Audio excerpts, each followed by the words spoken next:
या माणसाने 1 litre पेट्रोलमध्ये 176 kilometre average देणारं गाडीचं इंजिन बनवलंय।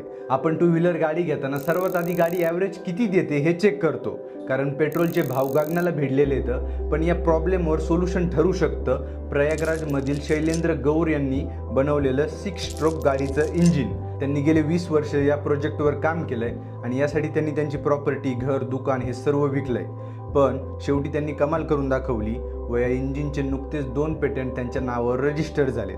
आता त्यांनी 1 लिटर पेट्रोलमध्ये 176 किलोमीटर चालणारं इंजिन कसं काय बनवलं, तर शैलेंद्र गौर यांना लहानपणीपासूनच मेकॅनिकल गोष्टींमध्ये खूप इंटरेस्ट होता व 1983 मध्ये ग्रॅज्युएशन झाल्यानंतर टाटा मोटर्समध्ये सुद्धा त्यांना जॉबची ऑफर आली होती। पण त्यांनी MNNIT व IIT BHU यासारख्या ठिकाणी काम करायचे ठरवले आणि या दरम्यान त्यांच्या लक्षात आलं की टू व्हीलर गाड्यांचे 4 स्ट्रोक इंजिन हे 30% फ्यूल यूज करत आहे, बाकीचे 70% पेट्रोल हे वेस्ट जात आहे।